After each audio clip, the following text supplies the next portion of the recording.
Tout de suite, le journal.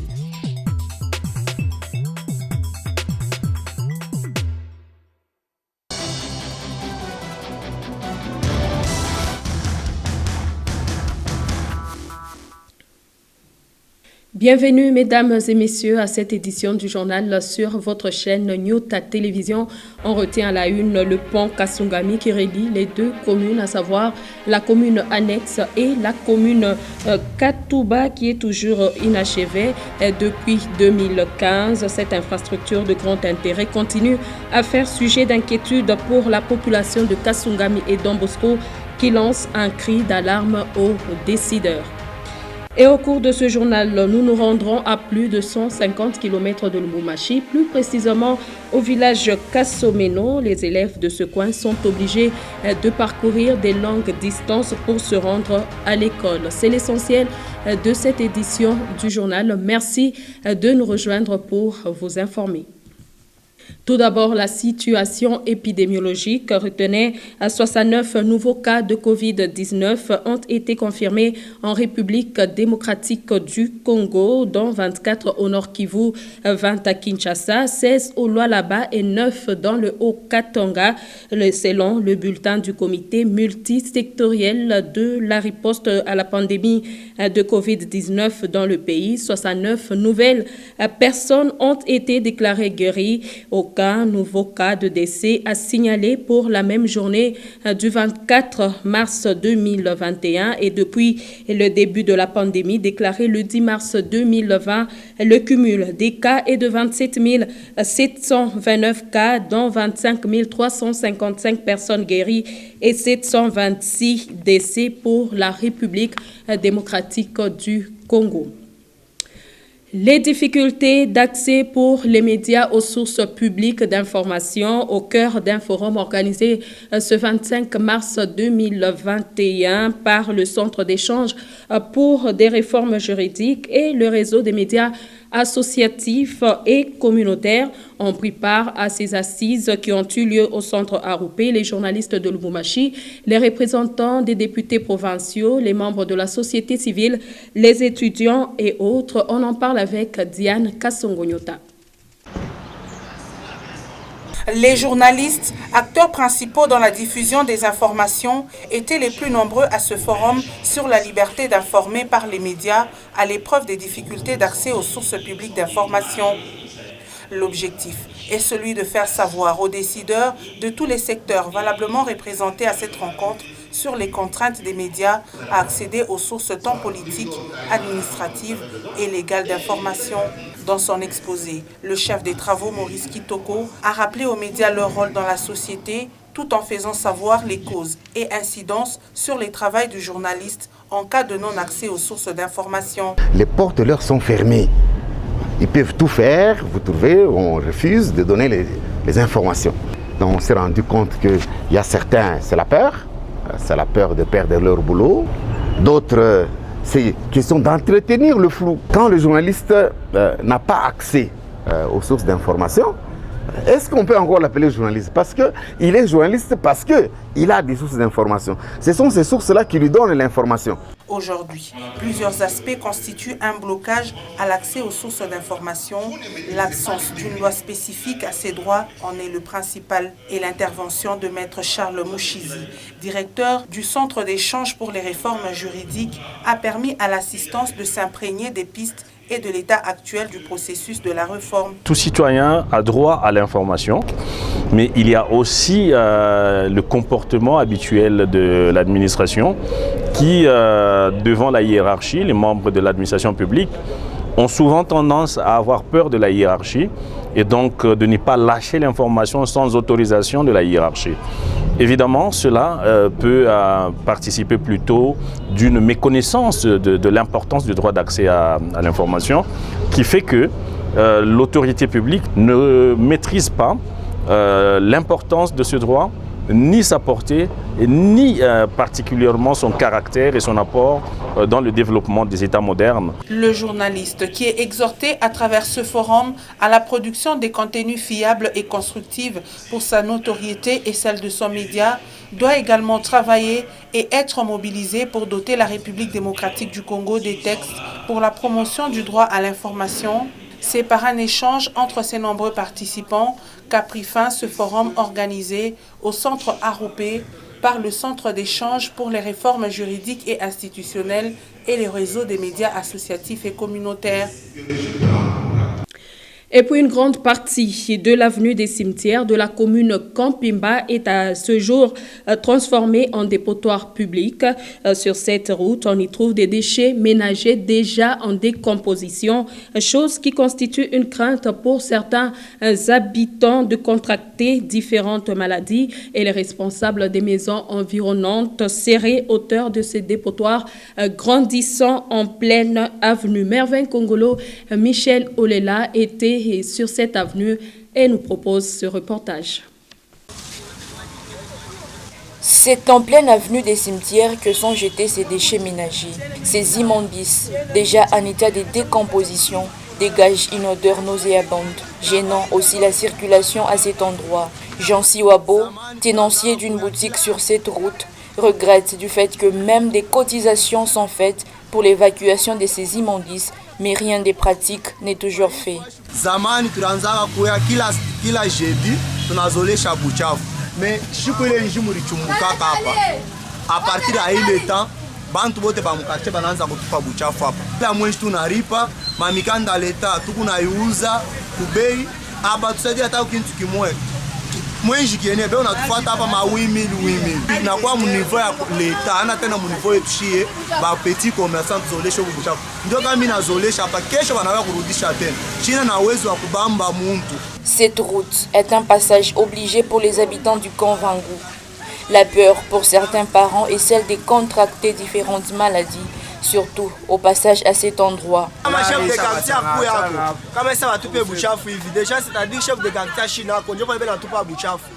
Buchafu unaleta desordre mubalabala.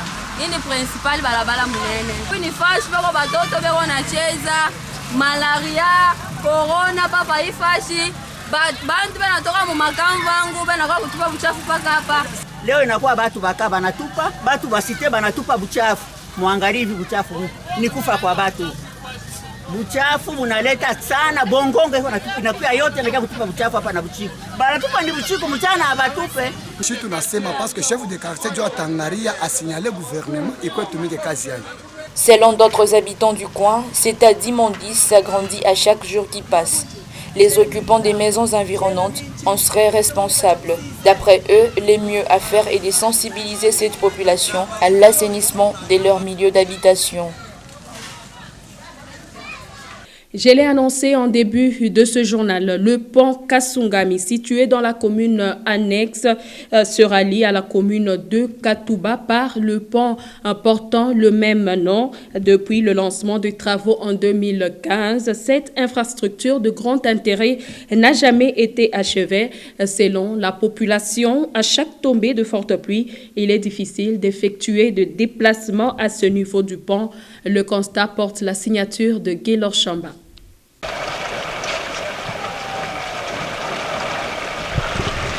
C'est l'unique pont qui rallie le quartier Kasungami à la commune de Katouba.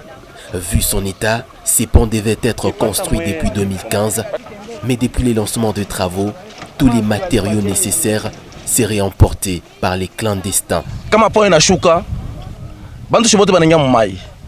Na kama la filme mutoni kunenda mubaya sana. Abakwekake pont, bari fondaka tu kintu kimoya hivi kwa kufonde. Mais banacha bantu population ina souffrir. Passage des automobilistes impossible. Seuls les piétons effectuent les mouvements, mais à grand risque. Kilalo ikiisha kufwa.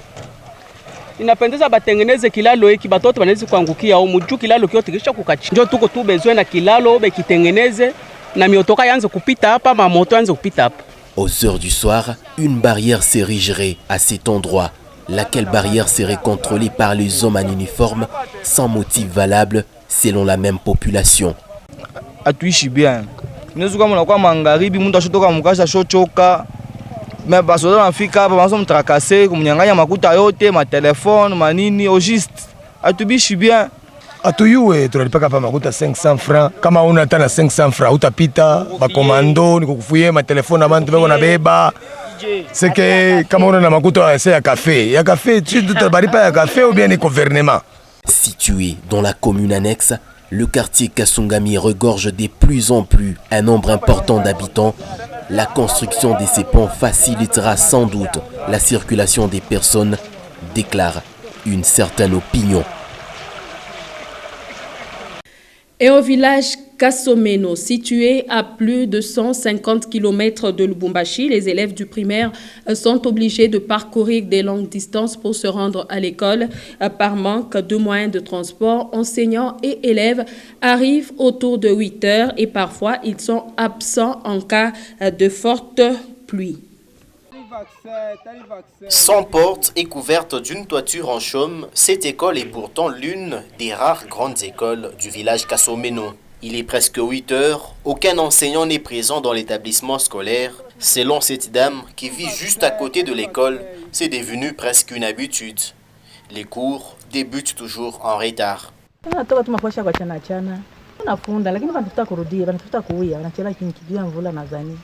En babouche et par moments sans sac où mettre les cahiers, certains élèves parcourent environ 3 km pour rejoindre le lieu d'études. Jean Kiloufia est habitant de Kasomeno. Ma moyen de transport sont compliqués huko. Bien toka la mikulu baenda masomo tu banarudia tena la mikulu. Kama kumvula mingi abatafika kote. Faute de moyens de transport, la formation intellectuelle pour ces futurs cadres de la RDC est un véritable chemin de croix. Une fois que la pluie menace, c'est le sauve qui peut. Parfois, certains élèves se retrouvent avec des cahiers mouillés. Aucun moyen de protection contre les intempéries n'existe dans cet établissement scolaire. Outre la crise traduite par le manque d'uniformes, les conditions d'études dans cette école laissent simplement désirer. Autre chose, depuis le lancement de la campagne de sensibilisation pour le paiement des œuvres d'esprit par la Société congolaise des droits d'auteur et droits voisins, le monde culturel à Lubumbashi continue à faire à la une. Après le soulèvement des barman à Kamalondo, c'est maintenant le tour de certains artistes, musiciens et compositeurs affiliés à Sokoda de réclamer leurs droits. Et parmi tant d'autres artistes de la ville, frère Gogo Mukadi, musicien chrétien, serait affilié depuis 2013. Fort malheureusement, il n'a jamais bénéficié de ce syndicat. Le reportage est de Gelor Chamba Pichakola. Rencontré chez lui à la maison, en pleine répétition, Gogo Mukadi est artiste et musicien et compositeur. Pour l'attester, avec lui en main, des documents composés essentiellement des fiches d'adhésion et aussi des demandes adressées au ministère de la Culture et des Arts. Là, c'est mon adhésion au statut de Sokoda, donc pour vous dire que je suis sociétaire. Comme tant d'autres artistes qui ont requis l'anonymat, Gogo Mukadi se déclare affilié à la Société congolaise des droits d'auteur et droits voisins depuis 2013. Mais fort malheureusement, 8 ans jour pour jour, il n'a jamais bénéficié de ces syndicats.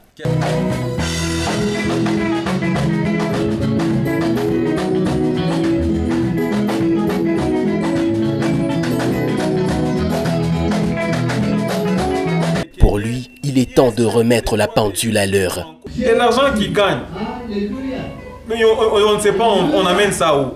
La Sokoda est censée nous protéger, nous artistes. Respecter aussi les artistes et donner aux artistes ce qui leur est dû. Moi, je suis affilié, je suis sociétaire depuis 2013. Jusqu'à aujourd'hui, je n'ai jamais reçu aucune protection des Sokoda. Alors arrêtez d'aller parler au nom d'artistes lorsque vous savez que vous ne défendez pas les intérêts des artistes. Joint encore une fois pour ces cas, Pierre-Célestin Chiwabwa, directeur provincial de la Sokoda, ne manque pas de justifications. Nous avons comme mission la gestion, la répartition des droits aux artistes créateurs des œuvres de l'esprit. L'artiste et musicien chrétien saisit tout de même de l'opportunité pour interpeller les consommateurs des œuvres d'esprit qui devraient impérativement s'acquitter de leurs devoirs civiques. Ce que nous faisons, il faut nous féliciter parce que nous le faisons de nos propres efforts. Eu égard au petit flou qui trame, la Société congolaise des droits d'auteur et droits voisins se doit de multiplier les sensibilisations pour redorer une image de marque. Tel est l'avis d'une opinion.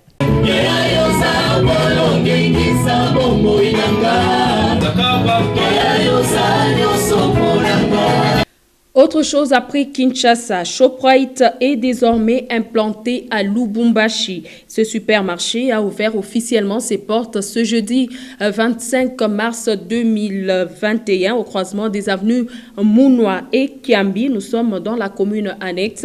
Une bonne nouvelle pour les habitants des différents quartiers de ce coin de la ville qui ne seront plus obligés de passer par la ville pour faire leurs achats. C'est une bouffée d'oxygène qu'apporte Shoprite dans le domaine des supermarchés à Lubumbashi. Ce jeudi 25 mars 2021, ce nouveau magasin a ouvert les portes après la coupure du ruban symbolique par Gustave Ngoï-Kakamwanga, bourgmestre de Lubumbashi.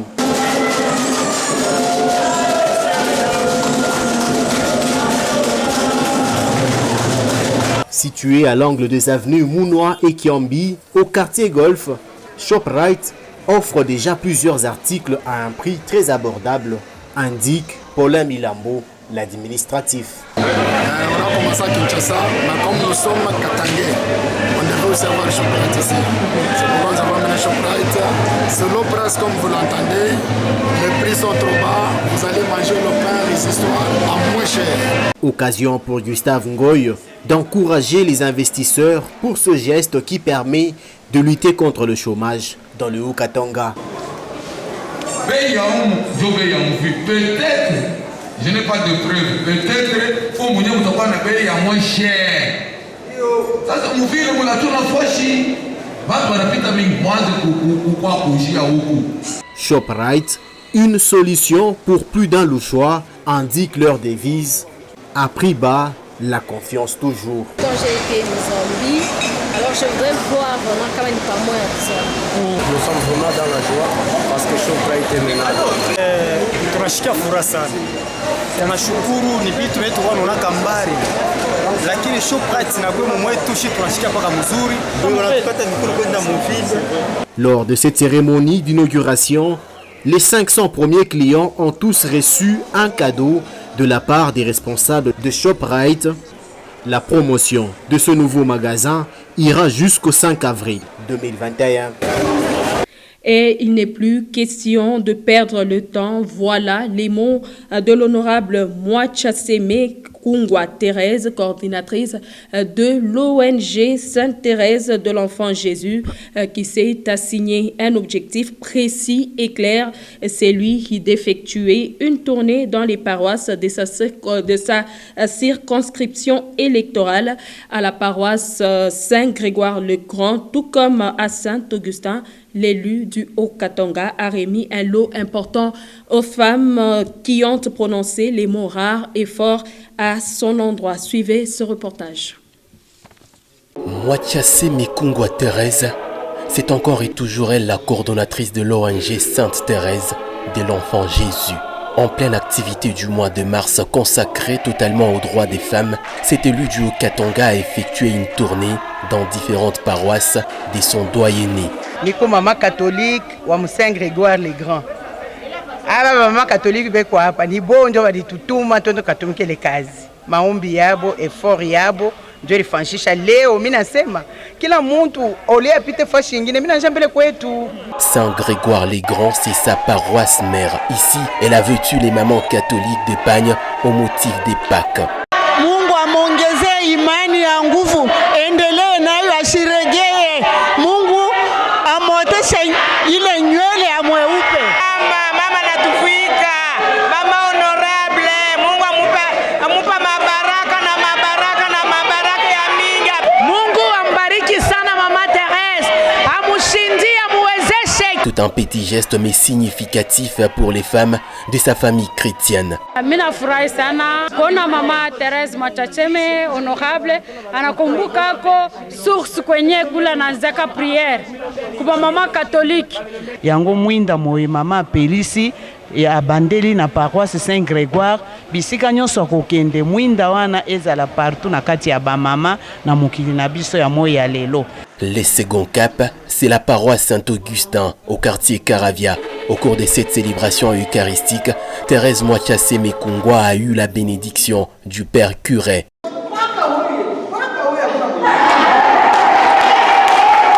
Ici encore, d'autres pagnes sont remis aux femmes. Les mots rares et forts sont prononcés à son endroit par les bénéficiaires. Tunampigia kisanti Mungu amubariki, amongezee mashiku, endeshe miaka 80 matina. Mama wetu tunamupigia kisanti, tutamuvote tena mama wetu, tutamuvote mama depute wetu, mama katolike. Mungu amusaidie kazi yake ya depute yende kumbele na shiba mama katolike hatutamwacha tanzo mtwangia magoti kila siku kwa sa mfano ya mama Maria. Tunashikia furaha sana sana na zaidi. Dans une phrase seulement, elle exprime son souci. Ni mwenji yetu. Mimi nasema pana huku ni kwetu, mimi senda mikono mbule, ni baletata kakitambala bavali. Ndio pale unaona hii geste kiloko. Mimi nafanya pamoja na bantu kwangu bote ili bafurahi. D'autres paroisses bénéficieront de cette dotation, a-t-elle indiqué. Et à 30 km de Lubumbashi, une femme de plus ou moins 70 ans a été déguerpie de sa maison depuis plus de 48 heures. C'est au quartier Ourou. Nous sommes dans la cité minière et frontalière de Kipushi. Un coup dur pour cette veuve qui a occupé cette maison pendant 25 ans. Et selon les informations reçues sur place, la maison a été vendue à une tierce personne par des inconnus. Regardez. Des assiettes et autres effets ménagers dehors, voilà tout ce qui reste à cette femme après avoir été déguerpie de sa maison. La veuve, âgée de presque 80 ans, a été délogée par des agents du parquet de Kipushi après 25 ans d'occupation. Une triste réalité qui la rend inconsolable. Bwana yangu anakufa ananyacha paka hapa. Mimi situkia banakuwa aseme nyumba ni yetu tunauza. Ule mwenyewe aliuza hiyo ni mulunji. Aina hata seme ni zailwa. Ni mulunji njola aliuza hayo. Anakalaka mule mkalumbeni. Nasema na mimi sitatoka aseme paka utosi. Banakuwa na baby, banakuwa bana vitosha. Aina mimi ndi vitosha ni boba ndi vitosha. Pour Madame Kabomba, chef de l'avenue Kampemba dans la cité minière et frontalière de Kipushi, l'affaire est déjà entre les mains de la hiérarchie. Banayamba sema ni benye nyumba jo bali mutosha parikuwa na muntu wa parquet. Mwangare mpeka iki kipimo ya keki. Atenda wapi. La nouvelle propriétaire de la maison affirme pour sa part être dans ses droits. Mama netuteswa sana na hii nyumba, netuteswa sana. Kama alikuwa bakuyenga kama shakuyenga zamani. Unaona mtosha ni leta, ana papa jana mtosha. Ancien agent de la Gécamine, la victime du déguerpissement du quartier Ourou passe nuit à la Belle Étoile depuis le mercredi 24 mars 2021 dans la cité minière et frontalière de Kipushi. Ça sera donc la fin de cette édition du journal sur Nyota Télévision, mesdames et messieurs. Merci à vous de l'avoir suivi.